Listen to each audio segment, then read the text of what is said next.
Just one hug. That's all she begged for.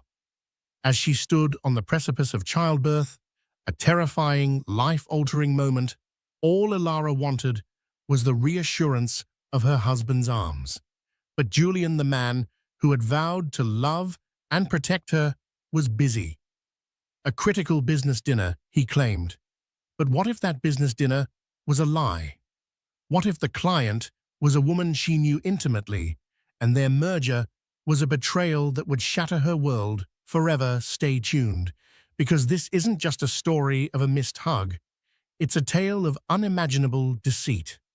The scent of rain-soaked earth and old money clung to the air in their palatial home, a sprawling mansion nestled in the heart of Bel Air.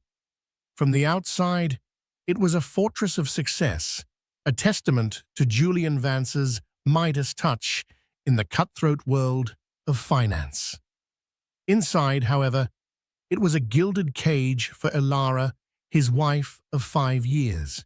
The silence in the cavernous rooms was a constant, oppressive weight, broken only by the ticking of a ridiculously oversized grandfather clock in the foyer, a sound that seemed to mock the slow, agonizing crawl of her pregnancy.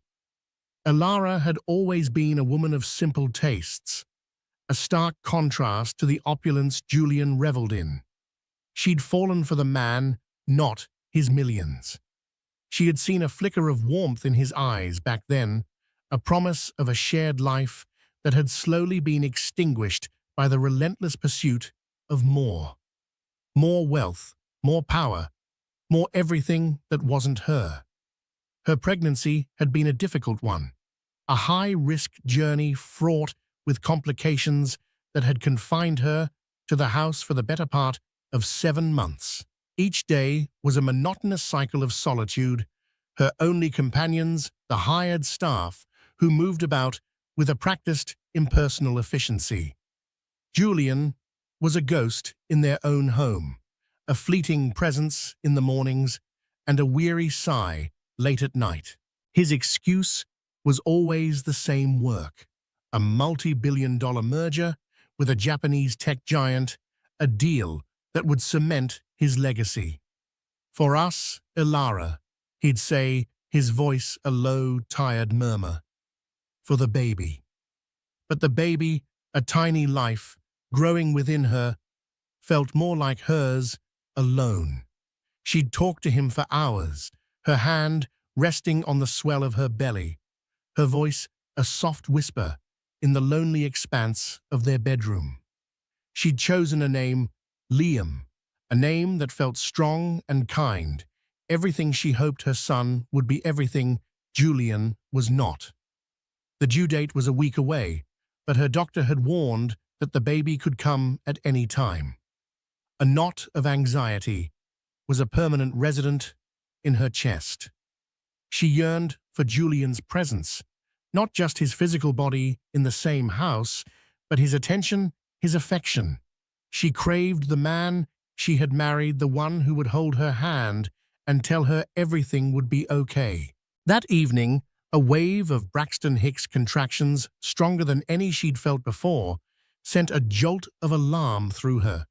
They were irregular, but they were a stark reminder of the impending reality of childbirth. She found Julian in his study, the room a shrine to his success. Awards and accolades lined the mahogany shelves, and the air was thick with the scent of expensive cigars and ambition. He was on the phone, his back to her, his voice sharp and commanding. He was closing a deal, always closing a deal. She weighted her hand on her belly, the false contractions making her breath hitch. When he finally hung up, he turned his eyes, briefly registering her presence before flicking to the stack of papers on his desk. "Julian," she began, her voice barely a whisper. "Not now, Ilara," he said, his tone clipped. "I'm in the middle of something." "It's the baby," she said, her voice trembling slightly. "I'm having contractions." He looked up, then a flicker of annoyance in his gaze. The doctor said it's normal. Braxton Hicks, right? You're not due for another week. I know, but they feel different this time. Stronger. I'm scared, Julian. She took a tentative step towards him, her arms wrapping around her swollen belly. Could you just hold me for a minute? Just a hug. It was a simple request, a desperate plea for connection from a woman on the verge of the most profound experience of her life. She saw him hesitate, his jaw tightening. For a fleeting second, she thought she saw a flicker of the old Julian, the man who would have swept her into his arms without a second thought. But then the moment was gone, replaced by the cool, calculating CEO. He sighed a sound of pure exasperation and ran a hand through his perfectly styled hair. "Elara, I can't," he said, his voice laced with an impatience that cut her deeper than any knife. "I have a business dinner tonight. It's crucial. The final negotiations for the merger. I've been working on this for months. I can't just drop everything." A business dinner. The words hung in the air, cold and sharp. Of course, a business dinner was more important than his terrified, pregnant wife. "A business dinner," she repeated, her voice incredulous. "Julian, I could be in labor. I need you here." "Don't be dramatic," he snapped, his voice rising. "It's not real labor. The doctor said you'd know. I'll call you as soon as the dinner is over. We'll go to the hospital then, if you're still feeling whatever it is you're feeling." He turned away from her, then dismissing her fears, her needs, with a casual wave of his hand. He straightened his tie, a custom-made silk creation from a designer she couldn't even pronounce, and grabbed his briefcase. As he walked past her, he didn't even glance in her direction. The front door clicked shut, the sound echoing through the silent mansion, a final definitive punctuation mark on his abandonment. Elara stood there for a long time, the phantom pains in her belly mingling with the very real ache in her heart. Tears streamed down her face, silent and hot. She had never felt so alone. As the hours ticked by, the contractions intensified their rhythm, becoming more regular, more insistent. The pain was a living thing, coiling and uncoiling within her. She knew with a certainty that chilled her to the bone that this was it. This was real labor. She called Julian, her hands trembling so badly she could barely hold the phone. It went straight to voicemail. She tried again and again, each unanswered call a fresh wave of despair. He was at his important business dinner, a dinner that was apparently more important than the birth of his own child. With a surge of adrenaline born of fear and a primal need to protect her baby, she called her doctor, her voice a strained whisper. The doctor's calm, professional voice on the other end of the line was a lifeline in the storm of her pain and terror. "I need you to come to the hospital immediately, Elara," the doctor said, her tone gentle but firm. "I'll meet you there." Elara then called for a taxi, her voice cracking as she gave the address. The thought of arriving at the hospital alone, of going through labor without the one person who was supposed to be her rock, was a fresh hell she hadn't anticipated. As she waited for the taxi, a sudden, inexplicable urge washed over her. It was a foolish, desperate impulse, but she couldn't ignore it. She had to know. She had to see for herself what this business dinner was that was so much more important than her. She remembered Julian mentioning the name of the restaurant, a trendy new place downtown called Serafina's, a name that now sounded like a bitter irony. With a determination she didn't know she possessed, she hobbled to the garage, her body screaming in protest. She slid into her own car, a modest sedan that Julian had always derided as unbefitting of her station, and pulled out of the driveway, her destination not the hospital, but a place that would either confirm her deepest fears or offer a sliver of hope she wasn't sure she still had. The drive was a blur of pain and tears. Each contraction was a white-hot agony that stole her breath and blurred her vision. She drove on autopilot, fueled by a cocktail of adrenaline and a desperate need for the truth.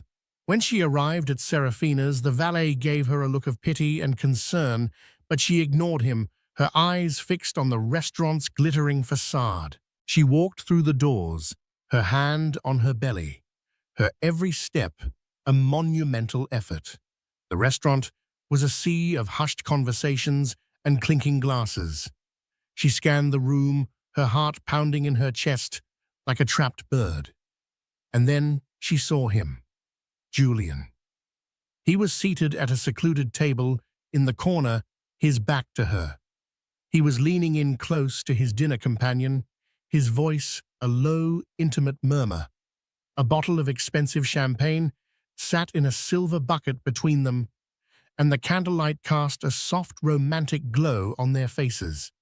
And then his companion laughed, a sound that was both musical and utterly devastatingly familiar. The woman turned her head slightly, and in that moment, Ilara's world shattered.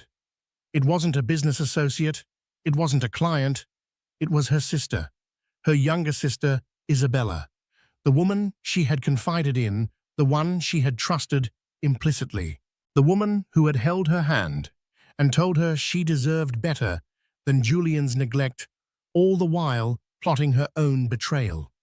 The sight of them together, so intimate, so comfortable, so utterly oblivious to the world of pain she was in, was a blow more visceral than any contraction. The air was sucked from her lungs, and a strangled sob escaped her lips. At that moment, as if sensing her presence, Julian turned. His eyes met hers across the crowded restaurant, and the color drained from his face. The charming smile he had been bestowing on Isabella vanished, replaced by a look of pure, unadulterated shock. And in that instant, another contraction, more powerful than any before, ripped through her. Her water broke a warm gush that soaked through her dress and pooled at her feet. She cried out, a sound of pure agony that cut through the restaurant's genteel hum. All eyes turned to her, a sea of curious, startled faces. But Ilara only had eyes for one person, her husband, the man who was busy with a business dinner, with her sister, the ultimate betrayal. And as the darkness threatened to consume her, as the pain became unbearable, she had only one thought: she was utterly, completely, and irrevocably alone. The life she had known was a lie, and the future she had envisioned was a cruel, impossible dream. The only thing that was real was the tiny life fighting to be born, a life she would have to bring into this world on her own. A world that had suddenly become a very, very cold place. The chaos that erupted in Serafina's was a surreal backdrop to the implosion of Ilara's world. The hushed whispers and clinking glasses of a moment before were replaced by a cacophony of gasps, murmurs, and the frantic shuffling of staff. But for Ilara, it was all a distant hum, a muffled soundtrack to the roaring in her ears. Her universe had narrowed to two faces: Julian's frozen in a mask of horror and guilt, and Isabella's a canvas of wide-eyed panic. Isabella, her baby sister, the one who had held her hand just last week, feigning sympathy as Ilara cried about Julian's growing distance. "You deserve so much better, Ellie," she had cooed, her voice dripping with manufactured concern. "He doesn't appreciate you." The memory was a shard of glass, twisting in Ilara's gut. The betrayal wasn't just Julian's, it was a dual-pronged dagger, one blade wielded by her husband, the other by her own flesh and blood. Pain, sharp and relentless, sliced through her, bringing her back to the horrifying present. The contraction was a monstrous wave lifting her and slamming her down. She doubled over, a guttural cry tearing from her throat, her hands instinctively clutching her belly. Her water, a public testament to her body's primal, unstoppable journey, continued to pool on the polished marble floor. Julian was on his feet now, his chair scraping loudly against the floor. He started towards her, his face a jumble of emotions, shock, fear, and a desperate, pathetic attempt at damage control. "Elara," he began, his voice a strangled whisper, "what are you doing here?" The sheer audacity of the question was a slap in the face. "What am I doing here?" she repeated, her voice rising with a hysterical edge. "I'm in labor, Julian. I'm having our baby. The one you were too busy to be there for." Her shout silenced the restaurant. Every eye was on them, a captive audience to their real-life soap opera. Isabella, a deer in the headlights, remained frozen in her seat, her perfectly made-up face pale and drawn. She looked from Elara to Julian, her mouth opening and closing like a fish out of water. "Let's go," Julian said, reaching for Elara's arm. His touch felt like a brand, and she recoiled as if burned. "Don't you touch me!" she shrieked, her voice raw with pain and fury. "Don't you ever touch me again!" Another contraction seized her, this one even more brutal than the last. She cried out, stumbling backward, her hand catching the edge of a nearby table to steady herself. A waiter, a young man, with kind, panicked eyes, rushed to her side, offering his arm. "Ma'am, are you all right? Should I call an ambulance?" "Yes," she gasped, her breath coming in ragged pants. "Please, the hospital, Cedars-Sinai." She named the renowned medical center, a place synonymous with the best care, a place Julian had insisted on, another hollow gesture of his supposed devotion. Julian, seeing the situation spiraling out of his control, became more insistent. "Elara, stop this. We'll go together. Just let me handle this." He was trying to regain his composure, to project the image of the capable, in-charge husband. But the mask was slipping, revealing the craven, deceitful man beneath. "Handle this," Elara laughed, a wild, unhinged sound that echoed in the cavernous restaurant. "You mean handle her?" She pointed a trembling finger at Isabella, who flinched as if struck. Was this part of the merger, Julian? A new kind of business partnership? The venom in her words hit their mark. Julian paled, and Isabella finally broke her silence, her voice a pathetic whimper. "Elara, it's not what you think." "Oh, I think it's exactly what I think." Elara spat back, the pain momentarily forgotten, replaced by a white-hot rage. "How long, Isabella? How long have you been sleeping with my husband?" The direct question hung in the air, heavy and poisonous. Isabella couldn't meet her gaze, her eyes darting around the room, anywhere but at the sister she had so thoroughly betrayed. Her silence was a confession more damning than any words could be. The paramedics arrived then, a whirlwind of calm, professional efficiency in the midst of the emotional carnage. They moved towards Elara, their voices soothing and steady. As they began to assess her, Julian made one last, desperate attempt to salvage the situation. "I'm her husband," he said, puffing out his chest, trying to assert his authority. "I'll ride with her in the ambulance." One of the paramedics, a woman with a no-nonsense expression, gave him a curt nod. "Fine, but we need to move. Now." They helped Elara onto a gurney, the movement jarring, sending fresh waves of pain through her. As they wheeled her towards the exit, her eyes locked with Isabella's one last time. There was no remorse in her sister's eyes, only a flicker of something that looked like triumph, quickly masked by a facade of distress. The ride to the hospital was a blur of flashing lights and screaming sirens, a fitting soundtrack to the chaos in her mind. Julian sat beside her, his hand hovering over hers, a hesitant, uncertain gesture. He kept murmuring her name, a litany of, "Elara, I'm so sorry, and we can fix this." But his words were meaningless, hollow echoes in the face of his monumental betrayal. She turned her head away from him, a single tear tracing a path through the sweat on her temple. She was in the throes of the most physically demanding experience of her life, and yet the pain in her heart was a far greater agony. At Cedars Sinai, she was whisked away to a private delivery suite, a room that Julian had undoubtedly paid a premium for. Nurses and doctors swarmed around her, their voices a comforting professional hum. They hooked her up to monitors, their practiced hands a stark contrast to Julian's useless, hovering presence. He tried to play the part of the concerned husband, asking the medical staff questions, attempting to hold her hand. But she was a statue, cold and unresponsive. She answered the doctor's questions in a clipped monotone, her focus turned inward on the baby she was about to bring into this broken world. The labor was long and arduous, a grueling marathon of pain and exhaustion. Through it all, Julian remained in the room, a silent, ghostly presence.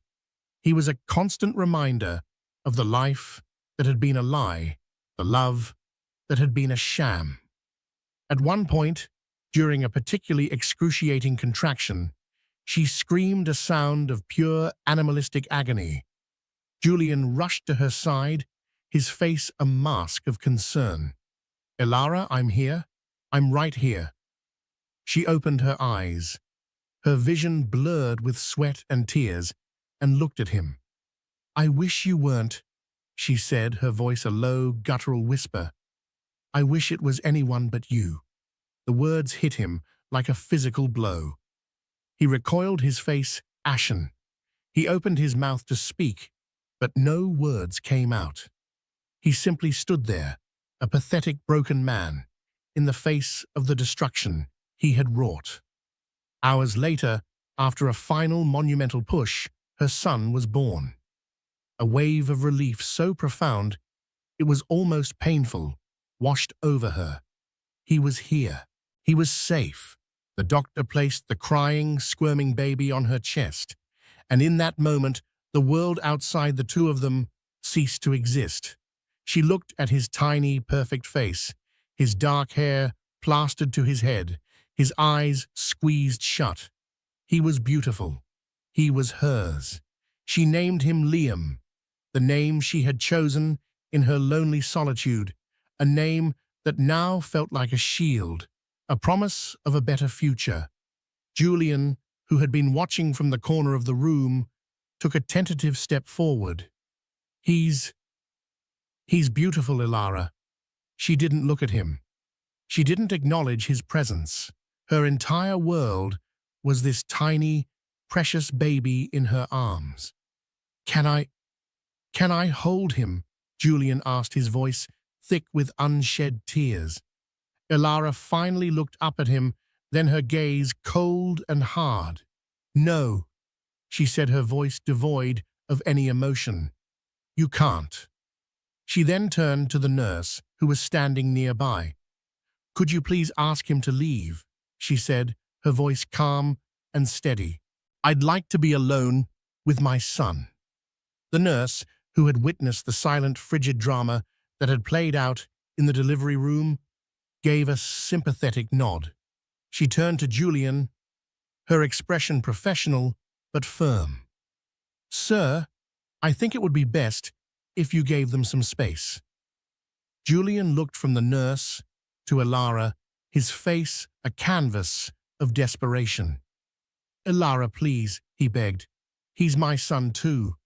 You lost that right tonight," she said, her voice as sharp as a shard of glass. "You lost the right to be his father when you chose to be with my sister instead of with me." The finality in her tone was unmistakable. Defeated, Julian turned and walked out of the room, his shoulders slumped in a way she had never seen before. The door clicked shut behind him, and for the first time in what felt like an eternity, Alara could breathe. She looked down at Liam, who had quieted in her arms, his tiny hand curled around her finger. A fierce, protective love stronger than any pain she had ever known surged through her. She was a mother now, and she would protect her son from the wreckage of his father's betrayal, no matter what it took. The road ahead was uncertain, a daunting, uncharted territory. But as she held her son, she knew one thing with absolute certainty: she was not alone anymore. She had Liam. And together, they would build a new life, a life free from the lies and deceit of the past, a life that was truly their own. The first few days in the sterile quiet of the hospital room were a strange, surreal limbo. The world outside, with its shattered relationships and devastating truths, felt a million miles away. Alara's universe had shrunk to the dimensions of the hospital bed, her focus solely on the tiny, warm bundle in her arms. Liam, her son. He was her anchor in the churning sea of her emotions, his every whimper, every sigh, a grounding force. The nurses at Cedars Sinai were her silent saviors. They moved with a gentle efficiency, teaching her how to swaddle, how to nurse, how to navigate the terrifying, beautiful new world of motherhood. They spoke in hushed, respectful tones, their eyes holding a deep, unspoken sympathy.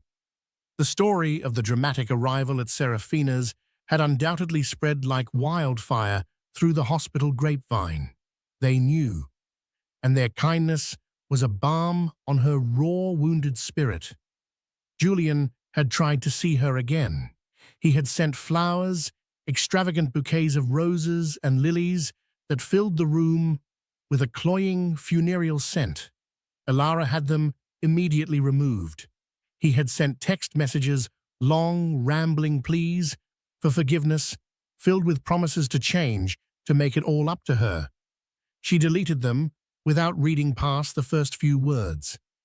He had even tried to come to the room, but Alara had given the nurses strict instructions. He was not to be allowed in, under any circumstances. Her lawyer, a sharp, no-nonsense woman named Catherine, had been her only other visitor. Alara had called her from the hospital, her voice still weak but resolute. She had laid out the facts, her tone devoid of the hysteria and pain she felt. The business dinner, the betrayal, Isabella. Catherine had listened in silence, her only interjection a low, "The bastard." When Alara was finished, Catherine's voice was firm, professional, and reassuringly ruthless. "We're going to take him for everything he's worth, Alara, and then some." The legal machinery was already in motion. The prenuptial agreement, which had once seemed like a cold, cynical document, was now her shield. Catherine was poring over every clause, every loophole, looking for a way to turn Julian's infidelity into a weapon. But the legal battle was a distant concern. The more immediate, more painful battle was the one raging within her. The nights were the hardest. When Liam was asleep in his bassinet beside her bed, the silence of the room would amplify the turmoil in her mind. The image of Julian and Isabella at that candlelit table would flash behind her eyelids, a recurring, torturous scene. The laughter, the intimacy, the casual way Julian had rested his hand on her sister's arm. It was a betrayal so profound, so personal, it felt like a physical violation. Isabella. The thought of her sister was a fresh wave of nausea. She had tried to contact Alara, a barrage of tearful voicemails and frantic texts. "Ellie, please, you have to let me explain." One message had pleaded. It wasn't supposed to be like this. Alara had listened to that one message, a morbid curiosity compelling her to press play. The sound of her sister's voice, so familiar, yet now so alien, had sent a fresh wave of rage and grief through her. She had blocked Isabella's number immediately after. There was nothing to explain. The image of her sister with her husband was an explanation in itself. Her parents had called their voices a mixture of confusion and concern. They had heard from a frantic Isabella that something was wrong, that Alara wasn't speaking to her. Alara, not wanting to shatter their world over the phone, had been vague. "There's been a disagreement," she had said, her voice tight. "I'll explain everything when I'm home." The thought of that conversation, of telling her parents that their two daughters were now bitter enemies, was a heavy, dread-filled weight on her chest. On the day of her discharge from the hospital, a new wave of anxiety washed over her. The hospital had been a sanctuary, a protected bubble. Now she had to return to the house, to the gilded cage, that was now a monument to her broken marriage. She had arranged for a car service, refusing to let Julian take her home. As she was getting ready to leave, a nurse came in with a final set of discharge papers. "Mr. Vance has taken care of the entire bill," the nurse said, her voice gentle, "and he's arranged for a full-time baby nurse to be at the house for you." The news was a mix of relief and resentment. She needed the help, she knew that. But the thought of it being Julian's arrangement, another attempt to buy his way back into her good graces, was galling. Still, she was too exhausted to argue. She would take the help for Liam's sake. The ride home was silent, the city of Los Angeles, a blur outside the tinted windows. As the car turned onto the long, winding driveway of their Bel Air mansion, her heart began to pound. The house, which had once represented security and success, now looked like a mausoleum. When she walked through the front door, Liam cradled in her arms, the first thing she saw was Julian. He was standing in the foyer, his face pale and drawn, his eyes red-rimmed. He looked like he hadn't slept in days. "Alara," he said, his voice a hoarse whisper. "You're home." She didn't respond. She walked past him, her gaze fixed straight ahead, and started up the grand staircase towards the nursery. "I had the nursery completely redone," he called after her, his voice desperate. "I had it soundproofed, and there's a new air filtration system, the best of everything, for Liam." She paused on the stairs, her back to him. The best of everything. That was always his solution. Throw money at the problem until it went away. "You can't buy your way out of this, Julian," she said, her voice cold and even. "You can't buy a new life. You can't buy a new family." She continued up the stairs, leaving him standing alone in the cavernous foyer, a king in his empty castle. The baby nurse, a kind-faced woman named Maria, was waiting for her in the nursery. The room was indeed perfect, a serene oasis of soft blues and creams, but it felt sterile, impersonal. It was Julian's creation, not theirs. Over the next few days, they fell into a strange, strained routine. Alara spent all her time in the nursery, with Liam creating a small, self-contained world for the two of them. Maria was a godsend, handling the night feeds and allowing Alara to get some much-needed rest. Julian was a ghost in his own home. He would leave for work before she woke up and return long after she had retreated to her room for the night. The only evidence of his presence was the faint scent of his expensive cologne in the hallway, a scent that now made her stomach churn. One evening, about a week after she had returned home, she was in the nursery rocking a fussy Liam when Julian appeared in the doorway. He stood there for a long moment, just watching them, his face a mask of longing and regret. "He looks like you," he said softly. "He has your eyes." Alara didn't answer, her focus entirely on her son. "Elara, please," he said, taking a tentative step into the room. "We need to talk." "There's nothing to talk about," she said, her voice flat. "My lawyer will be in touch with yours." "I don't want the lawyers," he said, his voice cracking. "I want my wife. I want my family." "You should have thought of that before you took my sister to Serafina's," she said, her voice sharp. He flinched, the name of the restaurant a physical blow. "It was a mistake, Elara," he said, his voice pleading. "A terrible, stupid mistake. It meant nothing." "It meant everything," she said, her voice rising. "It meant that every I love you, every promise, every single moment of our marriage was a lie. You didn't just cheat on me, Julian.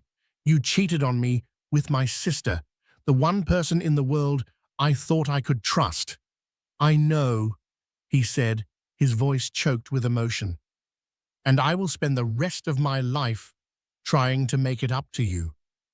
"There is no making it up," she said, her voice dropping to a low, dangerous whisper. "There is only this."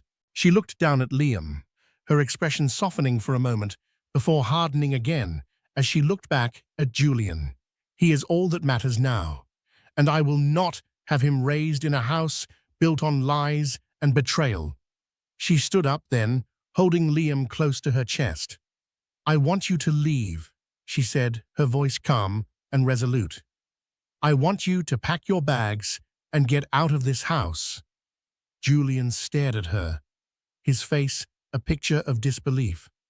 "Elara, this is my house, and this is my son," she countered, her voice unwavering, "and I will not have him grow up with you as his role model. So you can either leave on your own, or I will have you legally removed. Your choice." The finality in her voice, the steel in her gaze, finally seemed to penetrate his denial. He looked from her to the baby in her arms, and a look of utter desolation crossed his face. He had lost. He had lost everything. Without another word, he turned and walked out of the nursery, his footsteps echoing on the polished hardwood floors as he went to his own room to pack.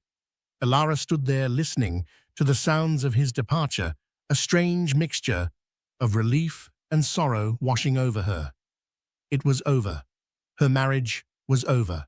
Her old life was over. She looked down at Liam, who was now sleeping peacefully in her arms, his tiny chest rising and falling in a steady rhythm. A single tear escaped her eye and fell onto his cheek. He stirred for a moment, then settled back into a deep sleep. "It's just you and me now, little one," she whispered, her voice thick with emotion. "And I promise you, I will be enough." She knew the road ahead would be difficult. There would be legal battles, emotional turmoil, and the daunting task of rebuilding her life from the ashes of her husband's betrayal. But as she held her son, she felt a strength she never knew she possessed. She was a mother, and for Liam, she would be a warrior. The fight for their future had just begun. The days that followed Julian's departure were a strange and unsettling blend of liberation and loss. The vast, echoing silence of the Bel-Air mansion was no longer oppressive. It was a canvas on which Elara could begin to paint a new life. The scent of Julian's cologne faded, replaced by the gentle, comforting aroma of baby powder and milk. The house began to feel less like a mausoleum and more like a sanctuary, a fortress she was building around herself and her son. But the ghost of Julian and the even more painful specter of her sister's betrayal lingered in the shadows. Every corner of the house held a memory, a reminder of the life that had been so cruelly snatched away from her. The grand dining room where they had hosted lavish dinner parties, the home theater where they had watched movies on lazy Sunday afternoons, the master bedroom with its panoramic views of the city. All were now tainted with the bitter taste of deceit. Elara found herself retreating further and further into the nursery, the one room that felt truly hers and Liam's. With Maria's help, she created a predictable, soothing rhythm to their days. Feedings, naps, quiet moments of cuddling and cooing. These were the anchors that kept her from being swept away by the undertow of her grief. Her lawyer, Catherine, was a formidable presence in the background, a whirlwind of legal filings and aggressive negotiations. "He's trying to play hardball," Catherine had told her during one of their daily phone calls. "He's offering a settlement, but it's an insult. He thinks he can buy his way out of this with a fraction of what you're entitled to." "I don't care about the money," Alara had said, her voice tired. "I just want this to be over." "No," Catherine had countered, her voice sharp. "You will care. You'll care when you're raising Liam on your own, when you're paying for his education, when you're building a new life for yourself. This isn't just about money, Alara, it's about justice. It's about making him pay for what he did." Catherine's words were a harsh but necessary reminder of the practical realities of her situation. She was no longer the wife of a billionaire. She was a single mother, and she needed to be pragmatic. She gave Catherine the go-ahead to fight, to be as ruthless as necessary. The most difficult battle, however, was the one she had to fight with her own family. A week after Julian had left, her parents had shown up at the house, their faces etched with worry. They had been bombarded with frantic, tearful calls from Isabella, who had painted a picture of a distraught, irrational Alara who was shutting everyone out. Alara had met them in the formal living room, a room she had always hated for its stiff, impersonal opulence. She held Liam in her arms, a tiny living shield. "What is going on, Alara?" her father had asked, his voice gentle but firm. "Isabella is worried sick. She says you won't talk to her." Alara took a deep breath, the moment she had been dreading finally upon her. "I'm not talking to her," she said, her voice calm and steady. "And I have no intention of ever talking to her again." Her mother gasped, her hand flying to her chest. "Alara, what are you saying? She's your sister." "She stopped being my sister the night she had dinner with my husband," Alara said, her voice flat. The words hung in the air, heavy and poisonous. Her parents stared at her, their faces a mixture of confusion and disbelief. "What do you mean?" her mother asked, her voice trembling.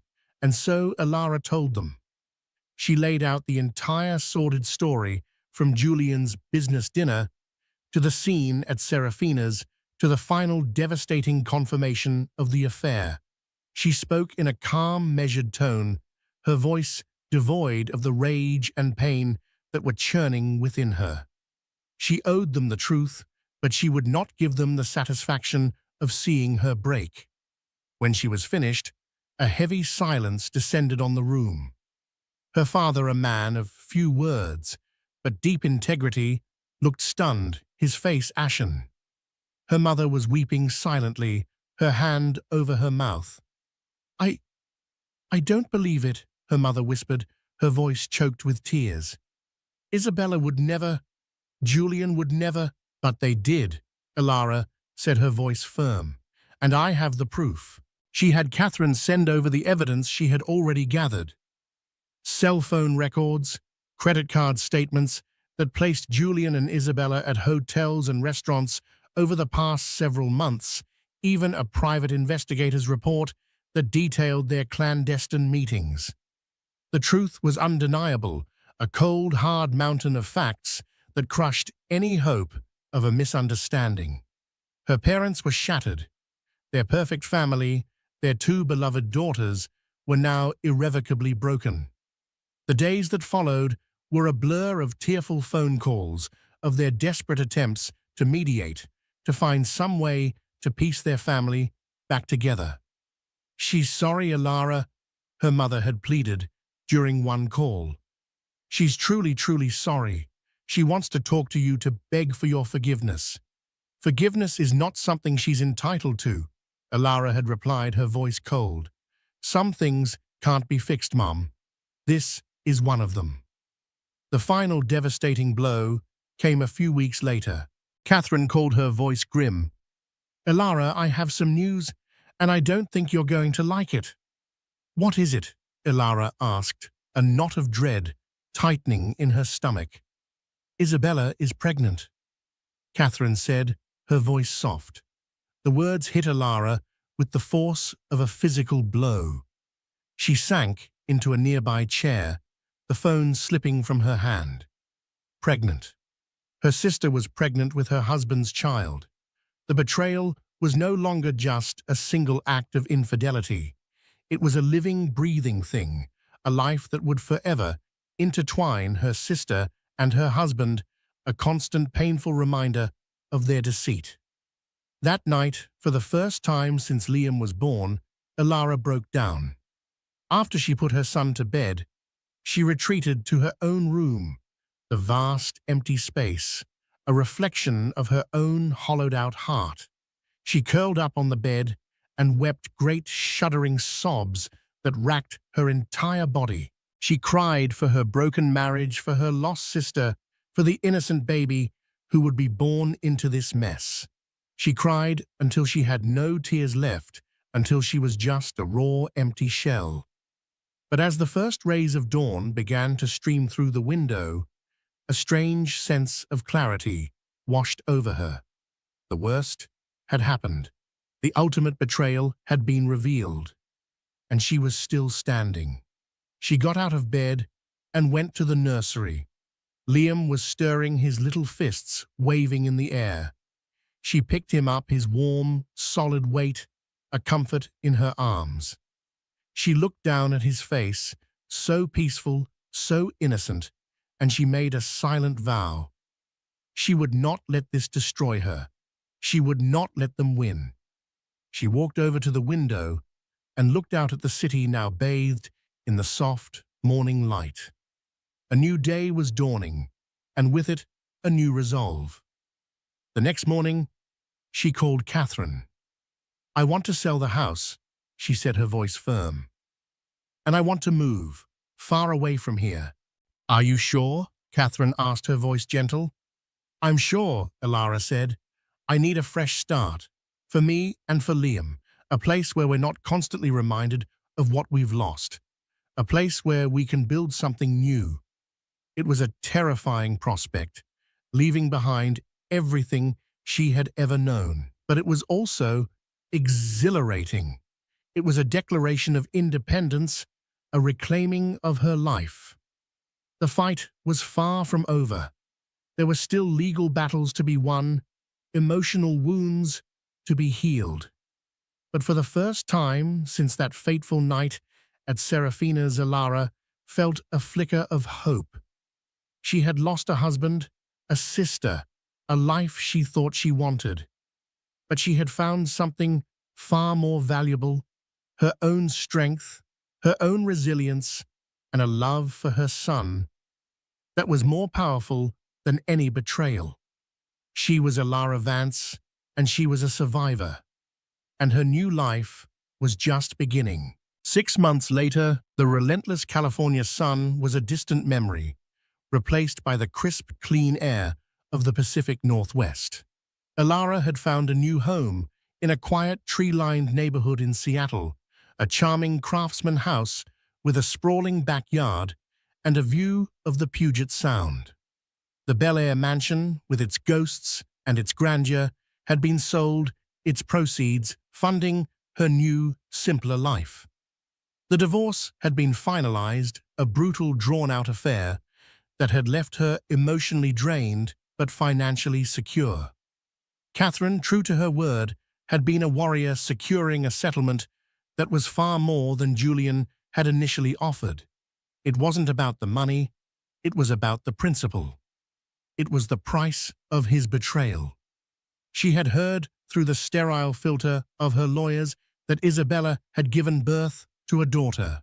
Julian, stripped of his carefully curated image of the perfect family man, had retreated from the public eye, his billion-dollar empire now tainted by the scandal. He and Isabella were together, a fact that still sent a shard of ice through Ilara's heart. But the pain was duller now, a scar rather than an open wound. She had cut off all contact with her parents. Their inability to fully condemn Isabella's actions, their desperate pleas for a reconciliation she could never give, had created a chasm between them that felt impossible to bridge. It was a profound, aching loss, but one she had to endure to protect her own fragile peace. Her world was small now, but it was real. It was filled with the simple, profound joys of motherhood. Liam, now a giggling, curious baby, was the sun around which her universe revolved. His first smile, his first laugh, the way he curled his tiny hand around her finger. These were the moments that mattered, the moments that were slowly, painstakingly healing her broken heart. She had found a new community in her neighborhood, a group of other young mothers who met in the park for playdates and coffee. They didn't know her story, and she didn't offer it. To them, she was just Ilara, Liam's mom. And for the first time in a long time, that felt like enough. One sunny afternoon, as she pushed Liam on a swing in the park, her phone buzzed. It was a text from an unknown number. "I know you hate me," it read, "and you have every right to, but I want you to know that I'm sorry and that I miss my sister." It was from Isabella. Ilara stared at the message for a long moment, a swirl of conflicting emotions rising within her. There was anger, yes, but there was also a flicker of something else, a deep primal ache for the sister she had lost. She didn't reply. She wasn't ready. Maybe she never would be. But as she looked at Liam, his face alight with pure, unadulterated joy as he soared through the air, she realized that forgiveness wasn't the goal. The goal was peace, and she was finally slowly finding it. She put her phone away and focused on her son, on the warmth of the sun, on her face, on the gentle rhythm of the swing. Her old life was gone, a casualty of a lie, a casualty of a business dinner. But in its place, a new life had taken root, a life that was smaller, quieter, but infinitely more precious. It was a life built not on wealth or status, but on the enduring, unbreakable bond between a mother and her child. And in that, Ilara had found a richness that all of Julian's millions could never buy. Ilara's story is a raw, powerful reminder that the deepest betrayals often come from those we trust the most. She lost a husband and a sister in one devastating blow, but in the ashes of that heartbreak, she found her own incredible strength and the fierce, unconditional love of a mother. Her journey from a gilded cage to a life of authentic joy is a testament to the resilience of the human spirit. What would you have done in her shoes? How do you think she should have handled the final text from her sister? Share your thoughts in the comments below. If this story touched your heart, please give this video a thumbs up, share it with someone who needs to hear it, and don't forget to subscribe for more compelling stories of love loss and the incredible power of new beginnings. Your support helps us bring these stories to light. Thank you for listening.